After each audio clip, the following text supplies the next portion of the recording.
Trysta Krick, host of BetMGM tonight, with the brick wall behind her. What's up, homie? I'm in NYC at the New York State of Mind here. Yo, let's go. See, we missed each other. We get to hang out. I hate that for us. Well, I'm glad that you're here. You're listening to D-Lo and Casey on KIFM, West Sacramento, KRXQ, HD2 Sacramento, ESPN 1320, driven by Lashes, Elk Grove Dodge, always live on the free Odyssey app. Do you have a definitive, this is the best player in NBA history? I mean, it's got to be Michael, right? It's got to be Michael. I mean, it is Michael, but here's the thing. Can we just say, and I always keep it real with y'all, you know, no. If Magic didn't get HIV, he probably has multiple more chips.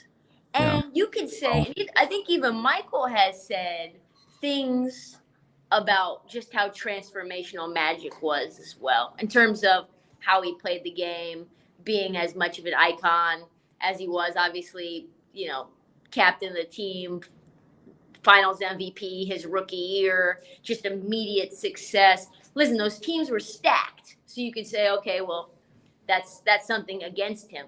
But man, when you look back to what he could do, it's a different kind of a style game. So it's like, you can make the argument.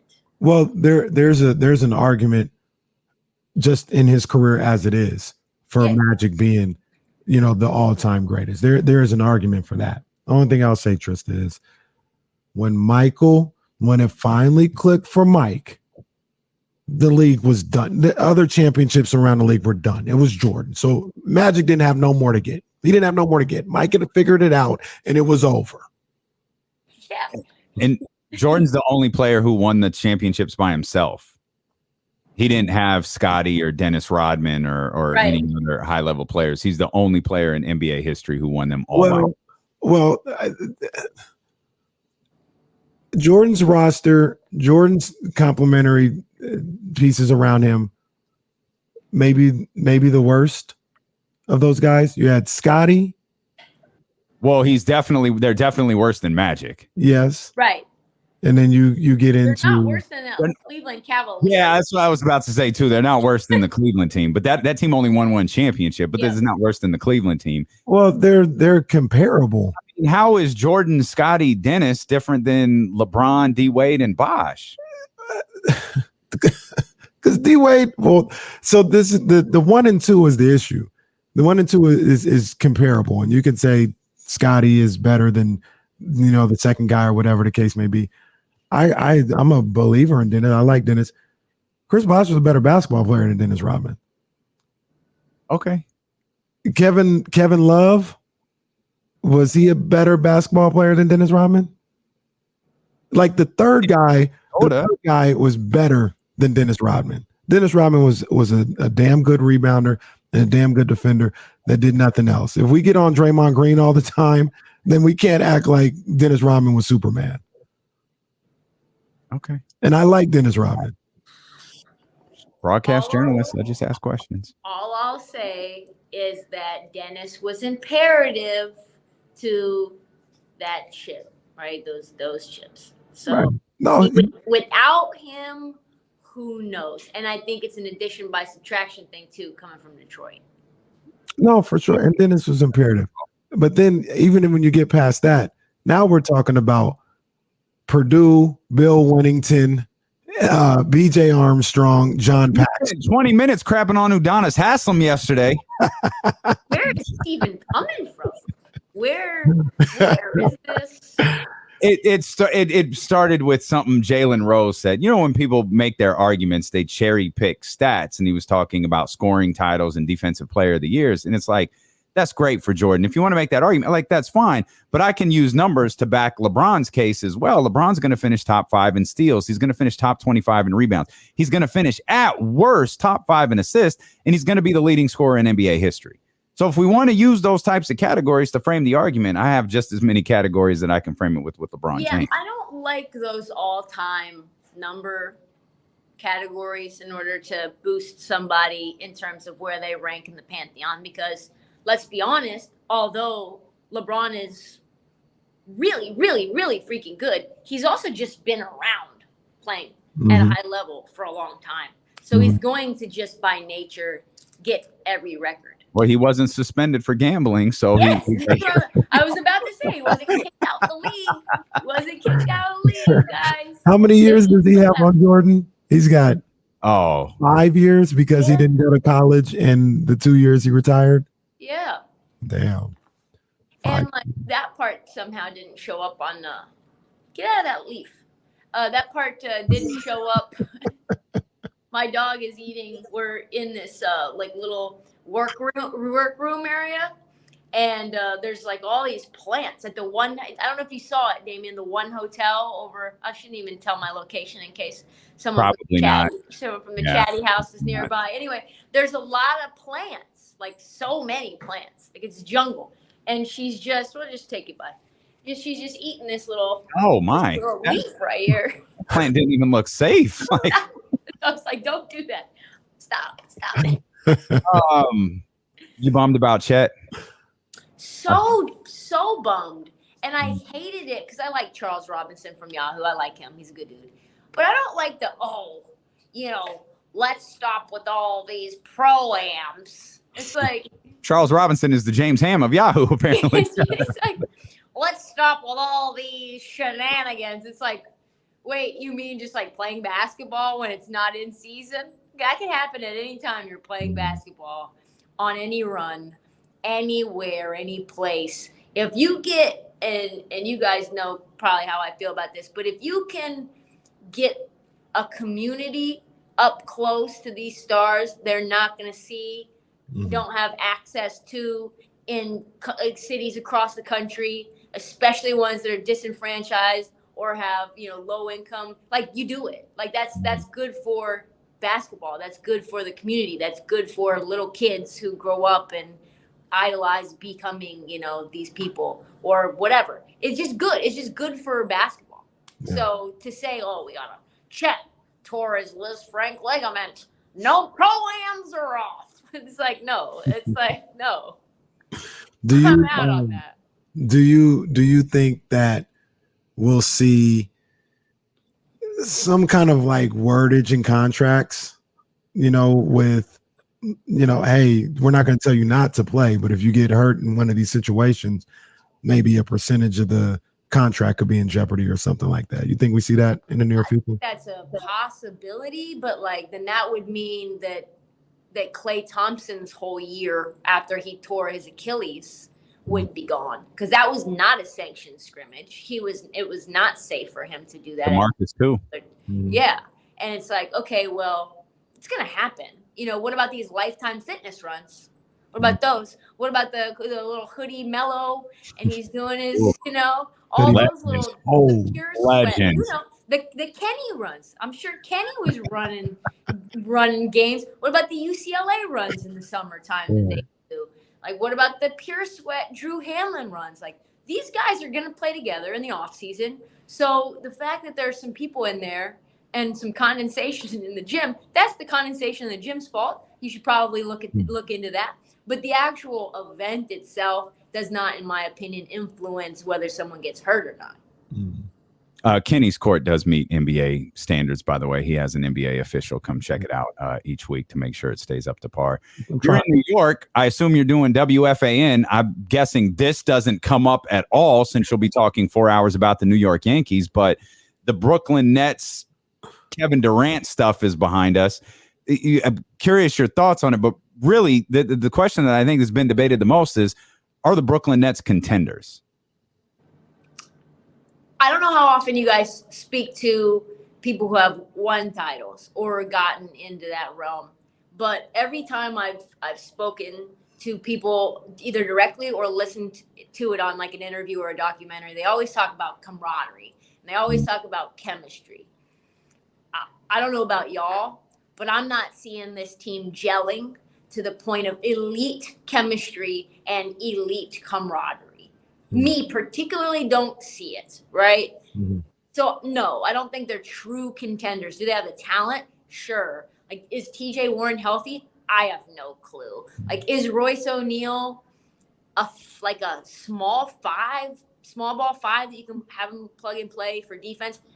Sure. Like, what's Ben Simmons going to do? No clue. Joe Harris is still a shooter, but can he play defense? Well, we've seen that he gets put into pick and rolls and he gets eaten up, and that affects his confidence on the offensive side. And he's like 40. And he's a bajillion, right? Like speaking of bajillion, Patty Mills bajillion, right? So no, like, good players, fun team, high drama factor. So what I think happened had to have been this. Like, I think it was, I've thought about this. I thought about this morning. I think it was Clara Sy. I think she got up in the mix, and she's like, listen, Kevin, we know you don't want to be here. We frankly may not want you here either. Like, this whole thing that you and Kyrie have gotten going, this is my complete conjecture.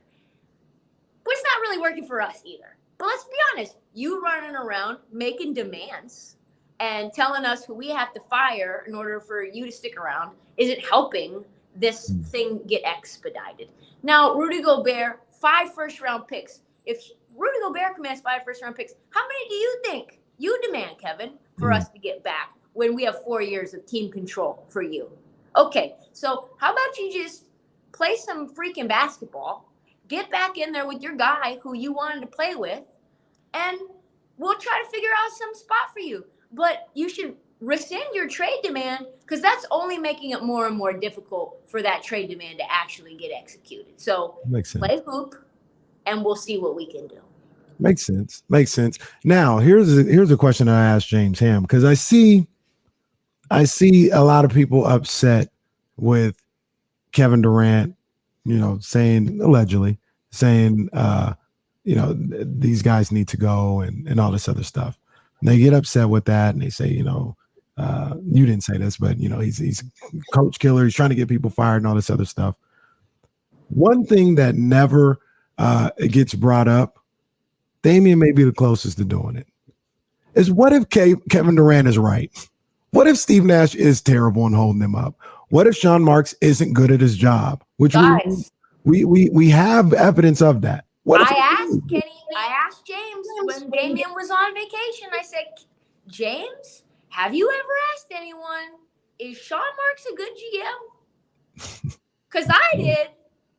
And I got a lot of, people like him.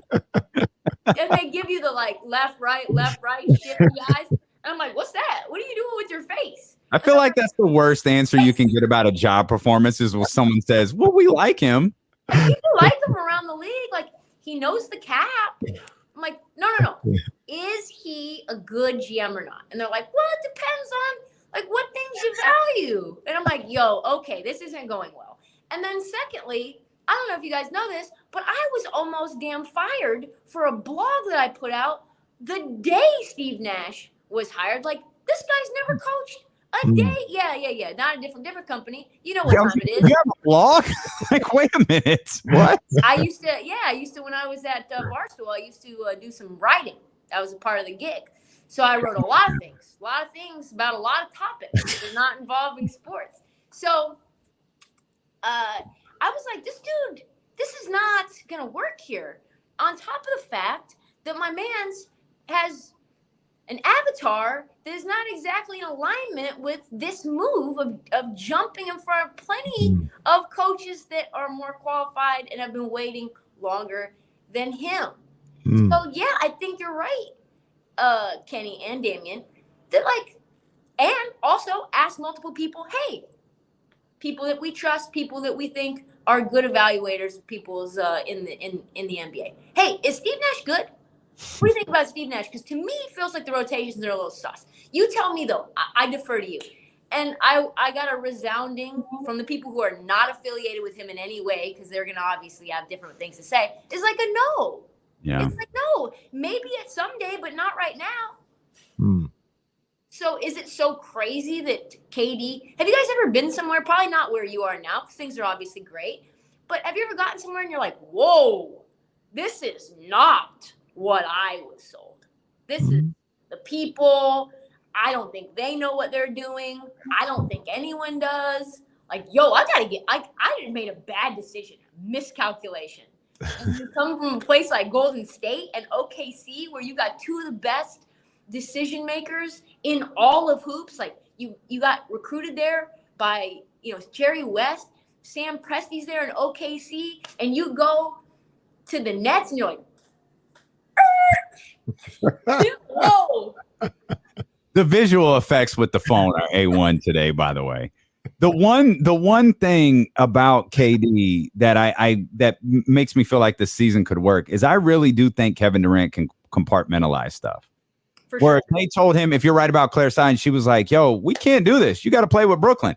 I feel like Kevin Durant can go, okay, leave the room and it'd be fine. Now, whether I feel like the same is actually true to a certain degree with Kyrie. I think if Kyrie feels like KD is fine, they can go.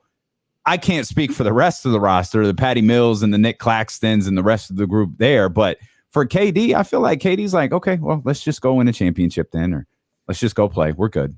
Yeah, I think, and I said this to somebody the other day, I think Kyrie might be the most easygoing of all of them. Like the least moody of between the three, Ben, Kai, KD. I think Kai is the most live and let live kind of dude. He's just the kind of guy that may not show up on a Wednesday and you can't reach him. And he's like, oh, yeah, no, I told you I had that thing.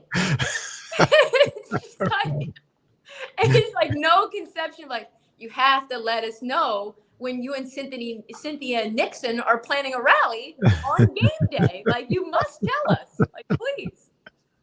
Do you just hold the phone out now that we switched to the phone and the Chatty House pod? Do you just hold it like the whole conversation?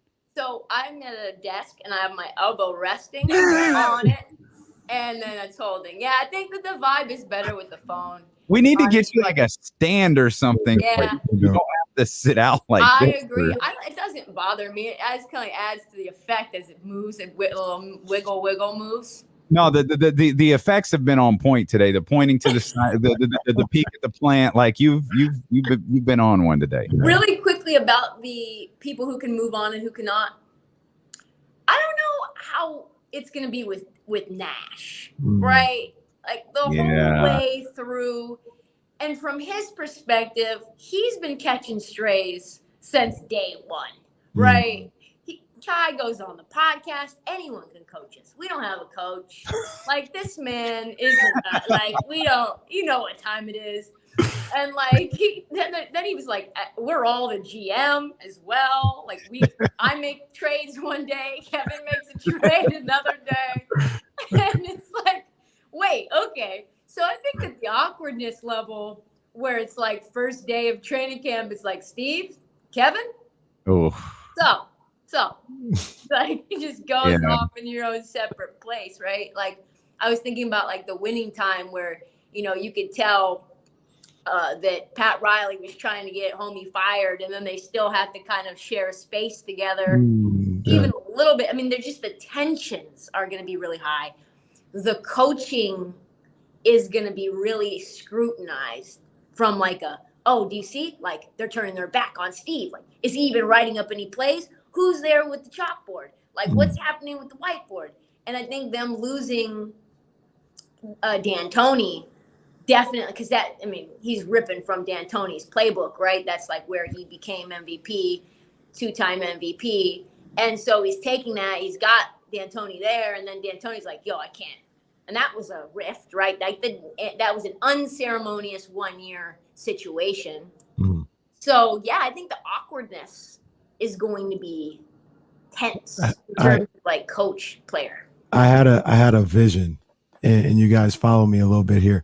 It's the Nets 2022-2023 championship DVD. They're sitting there and they're talking to Kevin Durant, and KD goes, we came into camp, and it was a tense moment. We had a busy offseason, and it was really tense, and it was the first day of camp, and we all sat down, and Kai gets up and says, Steve, you're still here? And everybody burst into laughing. It just made everything clear. And from then we knew everything would be all right. And we just took off. So they go. I love the championship DVD callback because all I remember is the commercial. The Chicago Bulls have won the NBA championship. You subscribe to Sports Illustrated. I used to ask Mama, Mom, can we subscribe to Sports Illustrated so I can get the DVD? She watched the commercial. She like, wait, $1? That's a $92 DVD. Like, we'll just go to the Blockbuster and get you one. Like, what are you talking about? Bro, my grandfather bought me Sports Illustrated subscription when I was 10 or whatever, right? He bought me a subscription. At the time, they gave me the VHS of the Cowboys championship season. I think it was their second one, right? And I wouldn't really trip. I watch it or whatever. But then the Niners won the next year, and they were like, for the subscription, you get. I was like, damn, I already have the subscription. I can't get this stuff. I hate this. I was mad.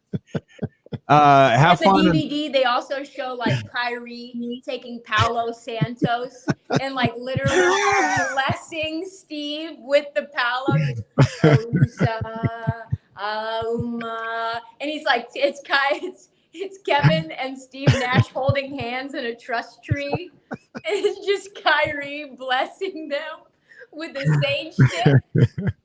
You said trust tree, and I immediately thought about trust fall and envisioned Steve Nash like this, falling backwards into Kevin Durant's arms.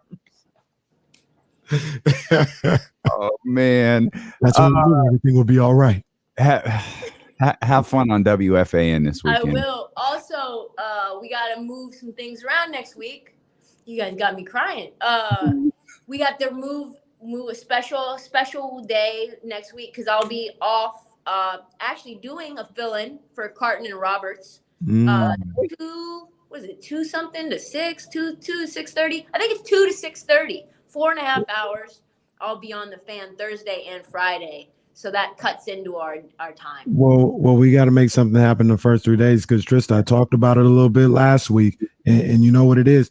Week 1 of college football is next week. I'm gonna need them picks. So and we've still got songs to play with Damien. Now that Damien's we back, don't have a theme song this week. I told Damien I told Trysta we would have the theme song for when she came on this week. We don't have it ready yet. Yeah. And that's me because it's saved on my, like I'm looking at it right now. It's saved here on my laptop. That is absolutely going to be a thing. I have it cut and everything. It's heat. Nice. Her and Lozane. I can't wait. I'll send you the new track that people in the chatty house. Not new, it's still old, but it's new to y'all. New to us. New to you. And if you like the first one, this one, the lyrics will catch your eye as well. Yo, Trysta, this is really turning into like Kanye when he did Good Friday. Like this is what it's turning into. Every Friday we get a new track. I wish I had that much volume. I was like, damn, why didn't I record more when I was 16? Because then D-Lo and Casey could listen. Oh, yeah. Double disc, baby. Double disc. Tell Kyle I said what's up. Okay. We'll do. Right. Wait, what was happening with the Jordans? Fam, I'm working on it. I promise you. Size 6 reverse mocha. It turned out not to be as simple. It was a little bit more challenging than I expected. Just wanted to follow up, just a ping. Gotta do it. Little ping. It's in the hands of the most important person's hands I could put it in. That's so great. I'm going to fight for you to have those size 6 reverse mochas. Oh my God, that would. And I'm going to continue to tag you in every picture I take in them until you. I know. See you. All right. Bye.